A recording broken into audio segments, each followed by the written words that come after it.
Our first speakers are Chuck Paine and Rick Johnson-Sheehan. Charles Paine is a professor of English at the University of New Mexico, where he directs the undergraduate writing program and teaches courses in first year, intermediate, and professional writing. He's an active member of the Council of Writing Program Administrators and currently serves on its executive board. He co-founded and coordinates the Consortium for the Study of Writing in College, a joint effort of the National Survey of Student Engagement and the Council of Writing Program Administrators. Professor Paine is author of Writing Today and The Resistant Writer, Rhetoric as Immunity. And with Joseph Harris and John Miles, he co-edited a collection of new essays teaching with student texts. Richard Johnson-Sheehan is a professor of rhetoric and composition at Purdue University. At Purdue, he's directed the introductory composition program and has mentored new teachers of composition for many years. He teaches a variety of courses in composition and professional writing, as well as in classical rhetoric and the rhetoric of science, and he has published widely in these areas. His books on writing include Writing Today with Charles Paine, Technical Communication Today, now in its 4th edition, and Writing Proposals, now in its 2nd edition. He was awarded the 2008 Fellow of the Association of Teachers of Technical Writing and has been an officer in the Council for Writing Program Administrators. Their session this morning is entitled Teaching with Genre to Foster 8 Essential Habits of Mind. Chuck and Rick, are you guys ready to begin? Ready to go. Thank you. I'll wait for a moment for the slides. All right.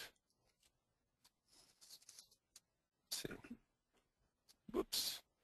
Is my, let's see, are you seeing my screen? Oops. Okay. Are you seeing the screen? Yeah, Yes. we've got a couple different slides on there, but that's okay. I'll just get us started. So I wanted to welcome everyone to this web conference. Being the lead off of papers, our panel, we have added pressure to be impressive, so we'll give it our best shot. Anyway, I think Chuck and I are going to talk about something that we both find exciting and interesting, and kind of, I wouldn't call it a new movement, but definitely an interesting movement that's going on in pedagogy composition right now. And and the title of our paper is going to be Teaching with Genre to Foster 8 Essential Habits. Excuse me, Richard? Well, let's get started. Yes. I'm sorry. Is there any way that... Right? Yes, everything is looking great, Charles. Thank you. I was just going to say, Richard, is there any way that you could speak up or perhaps speak closer to the mic? You're a little low there. Okay, I'll speak louder then. All right. Well, Chuck, let's move ahead with the next slide then. Okay. All right.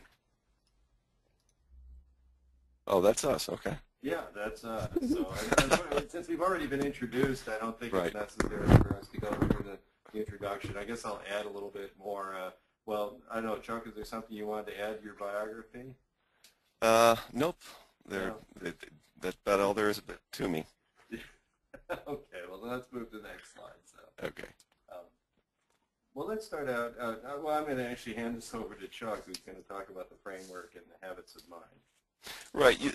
The title of our talk is Teaching with Genre to Foster 8 Essential Habits of Mind. And we get this idea of habits of mind from a really terrific publication called Framework for Success in Post-Secondary Writing. And we've really depended upon this publication a lot. Rick and I think it's terrific.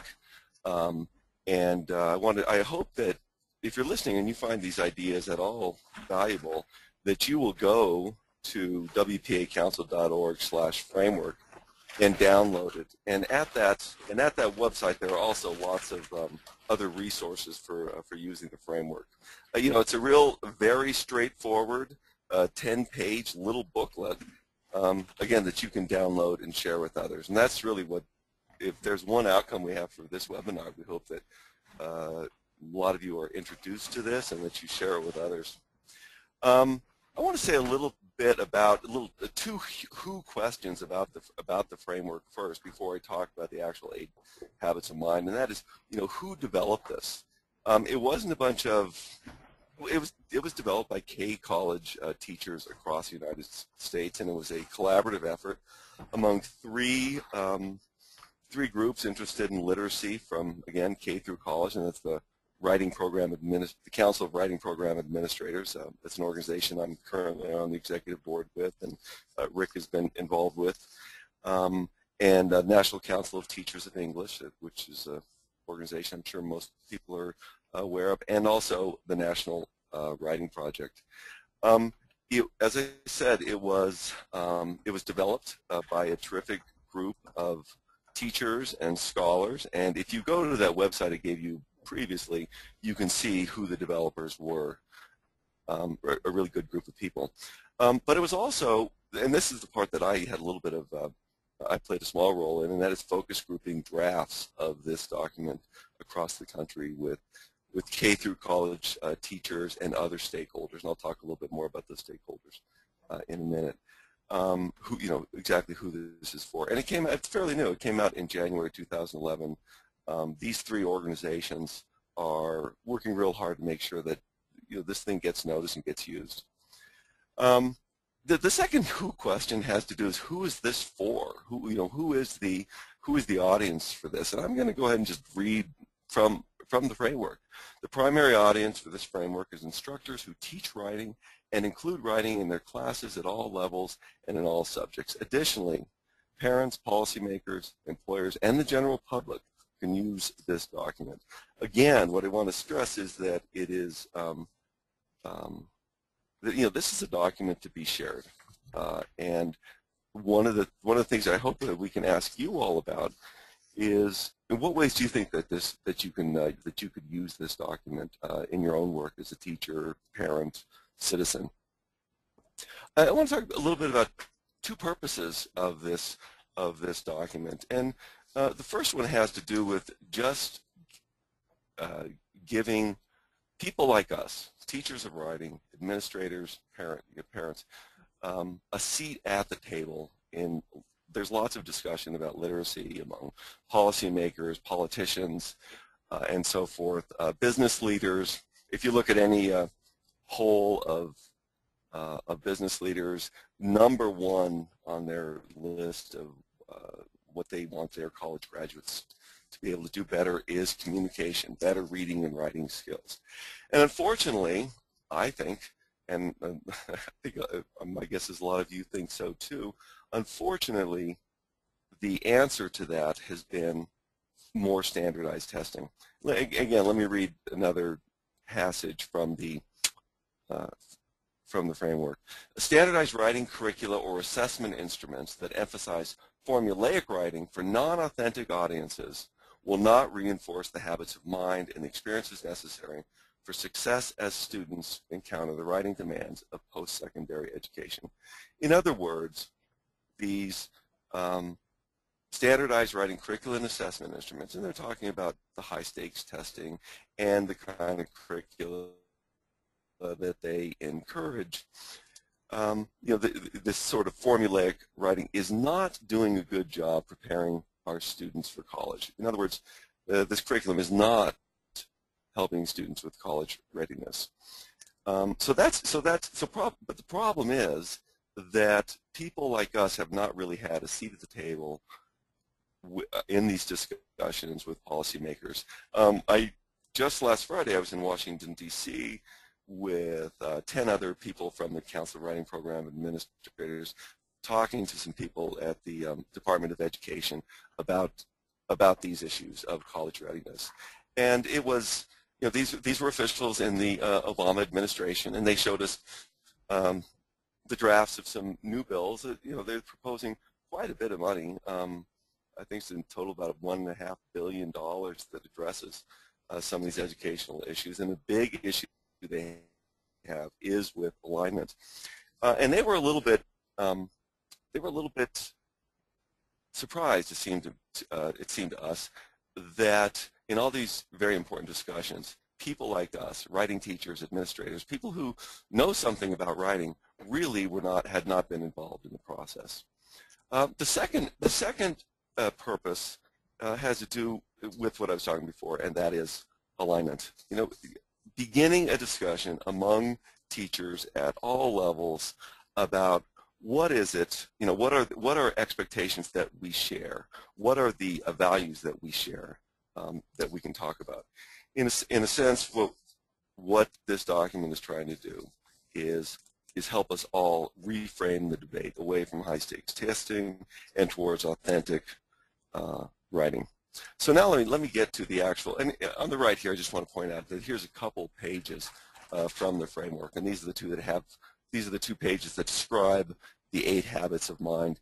And you probably can't see it too well on your screen, but underneath each one of those are a variety of ideas for activities that teachers can do that help students work towards, that foster those habits of mind.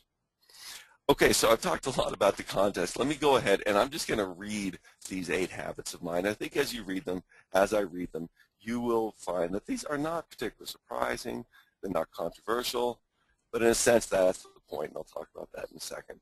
So the 8 habits of mind are curiosity, the desire to know more about the world, and excuse me for just reading, but I want to take a little time with this.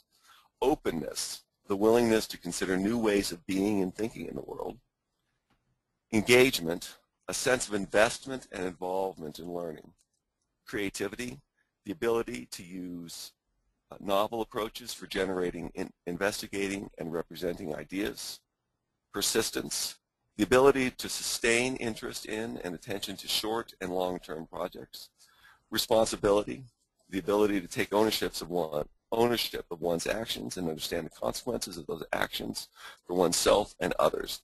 Flexibility, the ability to adapt to situations, expectations, or demands. And then finally, the most education-y sounding of all these words, metacognition, the ability to reflect on one's own thinking as well as on the individual and cultural processes used to structure knowledge. Okay, so those are the 8 habits that we talk about. Okay, and so why are these, what makes these 8 habits important? Again, you might say, who would disagree with these 8 habits of mind? Who would disagree that they're important? In a sense, that's the point. It's a way of reframing the discussion away from correctness, formulas, reliability and simplicity, and cost effectiveness, or I should say cheapness of testing instruments towards what are the goals, what do we really value as writing teachers, as parents, as citizens, what do we value as for business leaders? What is it that you really value for your workforce? So in a sense, as these bullet points point out, what the habits of mind do is articulate what are already shared values and goals as a discipline of us writers, but also as a nation. It offers standardization, it offers a platform, but it does not offer standardization. It offers a credible response to simplification and high-stakes testing. In other words, it gives us something to talk about, a frame of reference, a reframe, when we are talking to various constituencies, whether they're policymakers, our colleagues, or even our students. And again, as I said, it reframes the debate away from correctness and formulas to writing, reading, and critical thinking. And the other thing that I'd say about this is, and I'm quoting from the framework here, it describes ways of learning that are both intellectual and practical. The framework, to Rick and me and to many others, seems to be the right response to what we're facing today. And I'm going to hand things over to Rick now, who's going to talk a little bit, who's going to make the connection between these and a genre approach to writing. Okay, Rick. Well, thanks, Chuck. You want to speak up a little? Okay, good. Sorry. All right, I'll keep speaking up. But anyway, as we look at this list, I think we're aware that there are certain problems with the habits of mind, and we're putting problems in quote marks because we don't mean that there's something wrong with them. In fact, we agree with them quite strongly. But I think it is more problems to be solved, essentially. In other words, this kind of sets some markers down for us to pursue. And we've been thinking about, well, how can we bring these habits of mind into existence? I mean, one problem is that they're pretty abstract. I mean, when you talk about creativity, or engagement, or some of the other items on the list, those aren't really things that have they're bigger concepts. They're not concrete in any sort of way. they're hard to quantify. All right, they're you know, when you talk about, well, how do we assess this? Well, how do you come up with some quantifiable markers for how we're achieving these goals? And as we put in here, they're easy to qualify. And I think Chuck and I both agree that English professors have gotten really good at qualifying what we do when we're pressed for you know, along the lines of assessment. And we need to learn to talk, you know, in ways, as the next bullet point says, to answer those concerns of administrators, politicians, and the public who want to see more than just our usual kind of you know, our qualifying responses to what they would like to see from us. And they can be difficult to translate into classroom practices. We don't think so in the end, but just looking at the list, you might find that difficult. So what's one possible solution to this? Well, one possible solution is the genre-based approach that we've been following for some time. And so I'm going to talk a little bit about this approach. First, I'm going to talk about what are genres, and then talk about what does it mean to teach through a genre-based approach. And then I'm going to probably hand it over to Chuck at that point and talk about some of the advantages of the genre-based approach over other approaches. So let's start going down that path. All right, flip us the screen here, Chuck. Okay, what are genres? Well, I think Charles Bazerman's definition or the description is pretty good. He says genres are not just forms. Genres are forms of life, ways of being. They're frames for social action. They're environments for learning. They're locations within which meaning is constructed. Genres shape the thoughts we form and the communications by which we interact. Genres are the familiar places we go to create intelligible communicative action with each other and the guideposts we use to explore the unfamiliar. That's kind of a nice definition. I mean, you see some. I'm going to highlight some of the words in here. You know, forms of life, ways of being. They're frames for social action. I mean, they're developed as responses to social activities that are out there. They're environments for learning. You know, they're spaces that people can occupy and learn and construct meaning together in some sense. And they do shape the thoughts and how communities actually interact. So. And when we get using them regularly, they do become familiar places. Now, the next few more things to say about it, and Chuck and I have tried to come up with definitions for this. We've come up with a simple definition, which is that genres are ways of writing and speaking that help people interact and work together. That's kind of an overall definition that we came up with. But we like to see genres as places where readers and writers meet. Where a writer goes to meet with the reader. And so I even like to think of them as kind of interfaces. It's, you know, they're places where two people come together or a writer or a speaker comes together with an audience to kind of create meaning together. And that's why we see them as meeting places, but also as meaning places that cue up expectations. So if somebody hands somebody else, if a writer hands somebody a document and says, this is a movie review, then the reader comes in it with some expectations about what a movie review will have in it. If you hand somebody a movie review and it's actually a proposal, all right, then you know, and you call it a proposal, let's say, then the reader is going to be confusing. They're not completely undermined by the process, but if you call something a proposal, they bring certain expectations to it. If it looks more like a movie review, they'll probably come back to you saying, hey, I don't think this is really a proposal. This is something else. So, you know, I think genres offer structures, frames, you know, as we, you know, often remind people that they're not formulas to be followed in any sort of way. And one of the advantages of genres is that they're always evolving because those human activities that they reflect are always evolving to meet new social situations and challenges. Genres aren't set in stone in any way. They evolve to fit the kind of social situations that they're used in. So, what are some common genres then that are probably appropriate to be taught at the college level? We kind of divided into two types of genres. Academic genres are ones that tend to be used at the university you know, especially at advanced level courses. That might include the memoir, profiles, commentaries, literary analyses, rhetorical analyses. argument papers, research papers. These are pretty common across the curriculum. And students that learn these, if they learn these particular genres, they'd probably be pretty well prepared to survive in a lot of their advanced courses. Some non-academic genres would be reviews, evaluations, position papers, proposals, analytical reports. This is kind of a genre set. In other words, if we could prepare students to learn these both academic and non-academic genres, we feel they'd be pretty well prepared to succeed at college and in their career. Well, let me talk a little bit about how knowing genres affects the actual writing that happens. And I wanted to talk about the writing process, which is this is the traditional writing process that's up on the screen right now. The idea that people go through stages: they pre-write, they draft, they edit and revise, they do some proofreading. And this one's been taught, and still is taught in most composition textbooks, and many people still teach this one pretty commonly. The real problem with this writing process is that it's kind of based on a pencil and typewriter technology, if I can put it that way. Let me explain what I mean by that.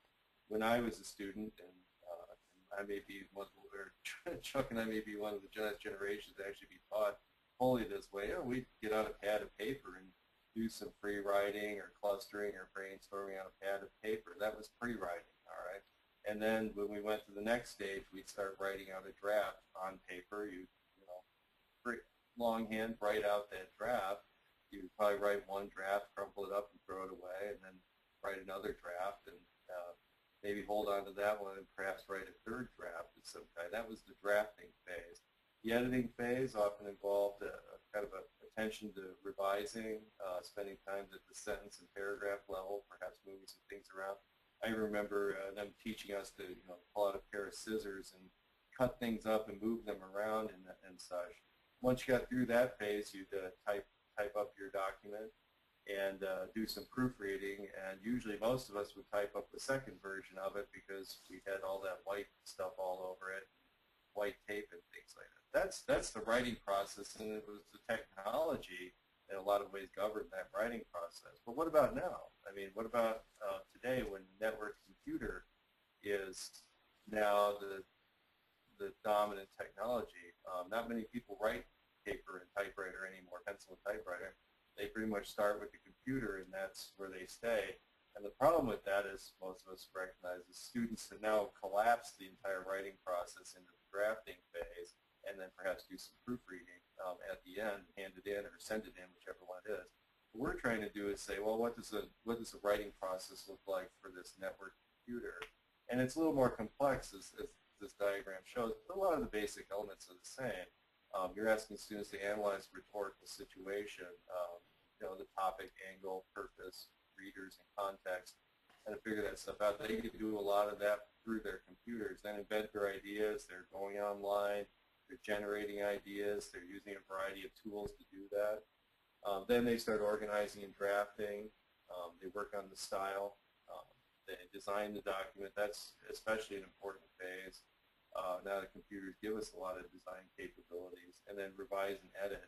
And a big chunk of that too is choosing the medium that they're going to work in. I mean, the idea that everything needs to end up on paper in this double-spaced 1-inch margin paper seems rather antiquated in a society that rarely has document on paper anymore.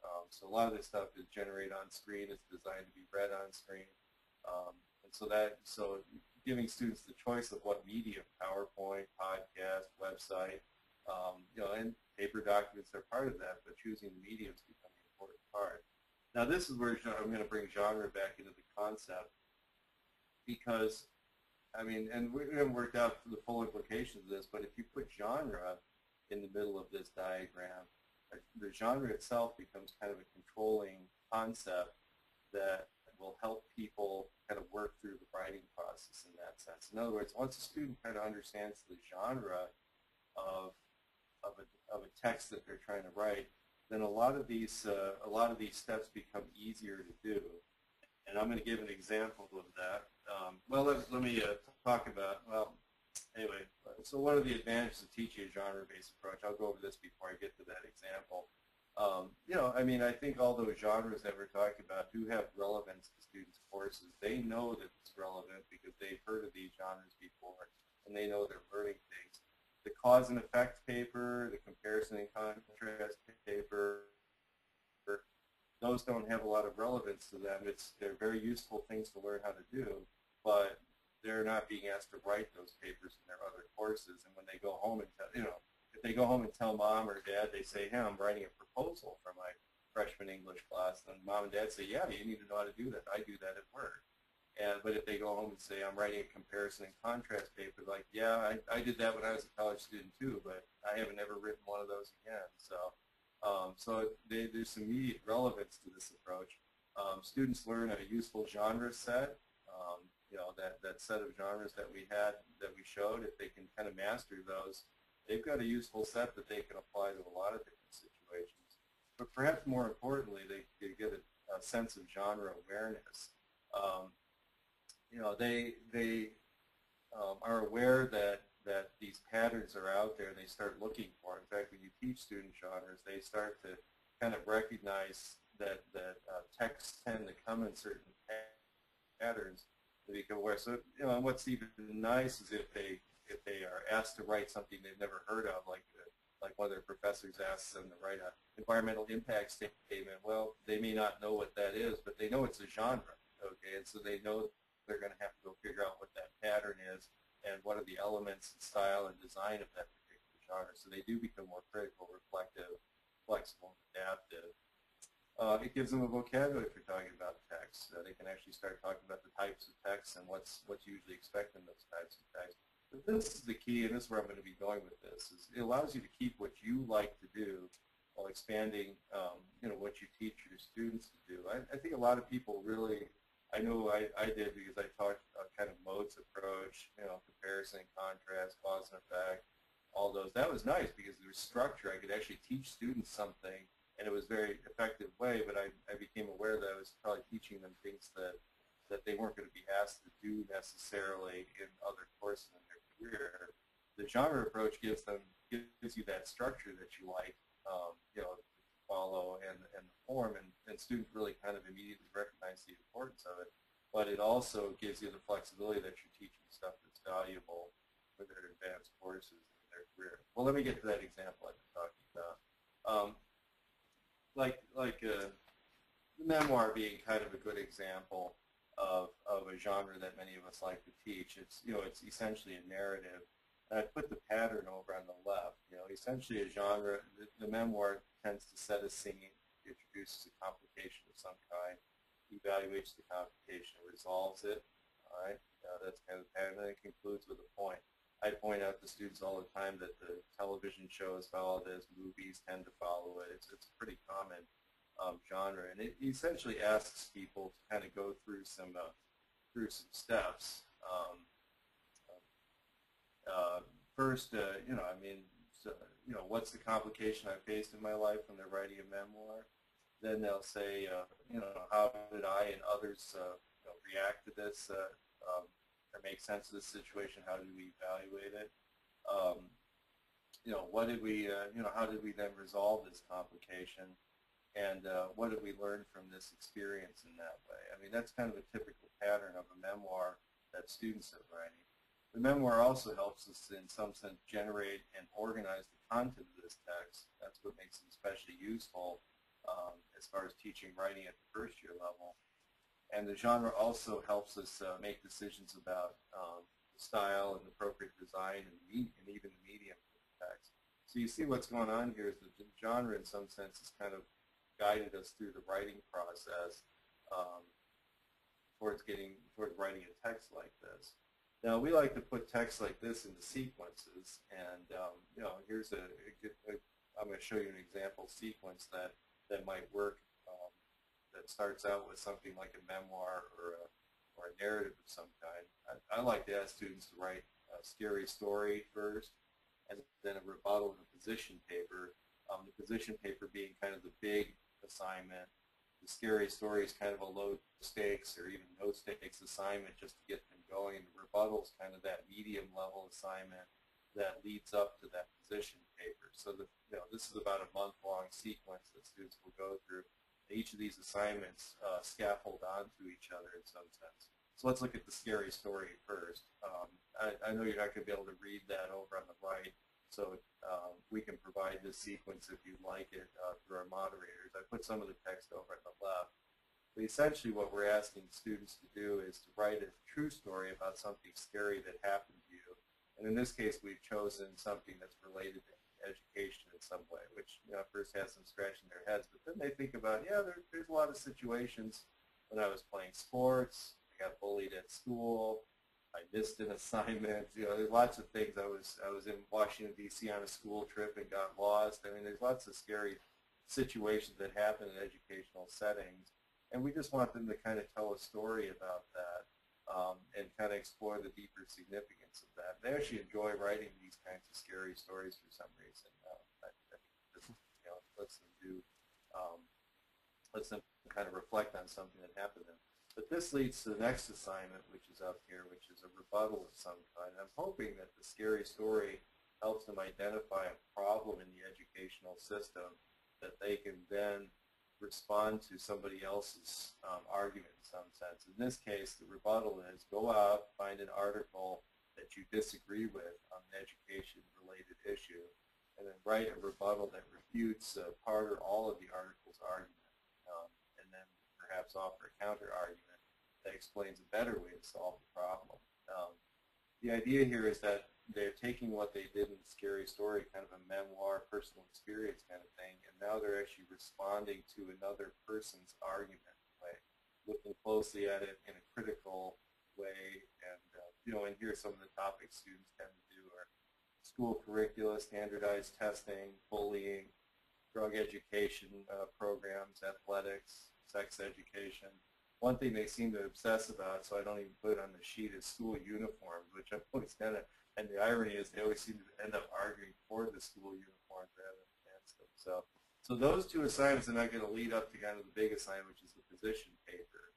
And in this case, what we want them to do is essentially now take on the other side, not just some other author's piece, but actually take on the other side of an issue, try and describe that issue as objectively as they can, and then in some sense respond, show where the weaknesses that are, and then bring forward their own argument as a way of responding to the other side of an important contentious issue. So this one involves doing a lot more research. It involves, I think the trick here is getting students to explain the opponent's position in a fair and objective way rather than just creating some straw man argument that they can go against. And then responding in a way that allows them to draw from sources, interviews, surveys, other things to kind of back up their own argument.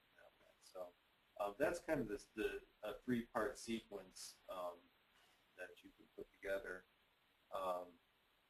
To kind of talk about, these are three different genres, which you just saw as use of kind of a memoir, a scary story, a rebuttal, which is another genre, and a position paper, which is a third kind of genre. And each one of these kinds of builds on each other. They all kind of walk students through the writing process towards developing what amounts to a good, solid argument on a consistent theme. So now I'm going to hand this back over to Chuck, who's going to come back and talk about how the 8 habits of mind kind of work into this kind of teaching. Yeah, thanks, Rick. We're going to wrap up in about 5 minutes because we want to make sure there's plenty of time for everybody to ask questions about all this. And just say I'm going to make a connection back to a genre approach. There's lots of different genre approaches, and how it helps foster these habits of mind. Rick and I have been doing. We used to be at the same school, and we've been doing genre approach for quite some time. And I remember when I first saw it and when I showed it to Rick a little bit over a year ago, back when we were still when I was one of lots of people doing focus groups of the drafts. I mean, we instantly recognized this as a really great way, and it ties into progressive contemporary ideas of literacy and teaching writing. And I also saw how this document could be useful to me as, you know, not only a writing teacher, but also as an administrator of a large college writing program, as a parent of a high school student and a college student, and you know, and just as a citizen. So we're going to go. I'm just going to go through the habits a little, two at a time, and talk a little bit about how a genre approach works to foster these habits. And in terms of curiosity and openness, right? That's the process of doing inquiry, writing for authentic audiences, examining their perspectives, listening to the responses of others, being open. And I'd say that idea and these next two habits of mine, engagement of creativity, acting on the new knowledge they've discovered, taking risks by exploring new questions and taking new approaches like new genres, and representing what they've learned in a variety of ways. I'd say that where a genre approach really helps bring these things about is in this word authenticity. As students understand that when they're writing in these genres, these are real or realistic, relevant genres that they'll be working in. It's actually a surprise to, I find it's a surprise to my first year writing students who come into the class expecting to write more essays and expecting to sort of persevere through it. And suddenly we're still doing a few essays during the semester, but they're now seeing the relationships between the essays they're writing and the kind of writing that they know that they'll do in college and beyond. So that kind of relevance really gives you a leg up on curiosity, openness, engagement, and creativity. These next two, the next sort of couple of habits of mind, persistence and responsibilities. And again, it's exploring topics. I take a lot of this language right from the framework, by the way. Exploring topics from a variety of perspectives and genres, grappling with challenging texts and ideas, and acting on the understanding that learning is shared among writers and readers. You know, Rick showed us a sequence of assignments where we move from one task to another, but we didn't just go for, it wasn't just revision. It wasn't writing in the same genre over and over again, making it better. Always, I think all of us have had a hard time helping students understand what it is we mean by revision. But when you're doing a genre approach, going from this genre to this related genre, to this cousin genre, you know, ending up in a sort of a major writing project that represents a big genre like a proposal or a report or a research paper, whatever, or a memoir, they are no longer just revising, they're repurposing. And it helps them with that persistence and responsibility. And then finally, those last two, the last two ideas, flexibility and metacognition. The whole point of a genre point, or one of the whole points, is transfer and helping students not just learn how to write one kind of thing, but to understand that they need to be versatile, they need a big toolbox of abilities, and they need to be flexible. They need to understand that they're going to have to adapt what they do to various contexts. In terms of metacognition, what's really terrific about the genre approach is, as I teach it anyway, is, not to pat myself on the back, I didn't mean to do that, is that it requires you and your students to develop a sort of a critical vocabulary of moves, right, of features, right, so that they're now not just writing, but they actually have the vocabulary to do so. And this helps them do metacognition and reflect. And I'm going to try to wrap up here really quickly.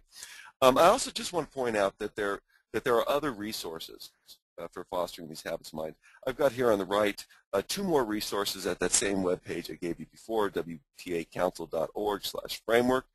On the left web page is an introduction to the framework. On the right-hand side of the web page is right-hand side of the slide here is a page of resources that you can go to for other ideas about about activities for fostering these habits of mind. And while I'm here, let me just put in, I am on the executive board for the Writing Program Council, for the Council of Writing Program Administrators, and just put in a plug for that organization, great organization with great people. And also, I really shouldn't do this, but I should just point out that the the summer conference is in Albuquerque, New Mexico. It's going to be a great conference in July, and everybody should come. It's a really good way of getting to know the organization. So anyway, check out the organization. It's great. And it's not just for people who are actually running a writing program. It's for everybody who's involved in the writing program. And then I also just want to point out that in the framework itself, there are other ideas for coming up with activities and helping students do those things. So again, I urge everybody to go to that site, wpacouncil.org, and download this document. And let's just sort of wrap up. Rick, you want to wrap up here on just these last slide here? Yeah, we'll just make some concluding remarks. We do believe that the genre approach, it's not the only way of doing this, but we do think it's a very effective way of getting students to develop these better habits of mind that we're looking for. They get a good, effective writing process. I mean, both Chuck and I are still firm believers that the writing process is a very important component of teaching people how to write. They do develop that genre awareness and that genre know-how that will equip them for writing advanced courses in their careers. And then, I think this is important. I mean, we're talking a lot about authentic writing situations. Well, genres almost automatically put them in situations that are at least somewhat authentic.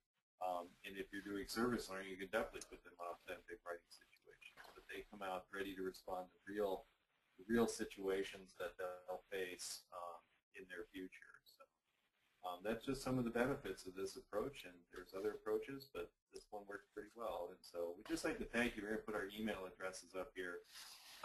You're more than welcome to contact Chuck or me. Try not to look like spam. Yeah, that's right. So, but but you can write us an email, and we can perhaps send you some more materials if you're curious about this. Otherwise, yeah. We look forward to your comments and questions that you can submit through the moderator.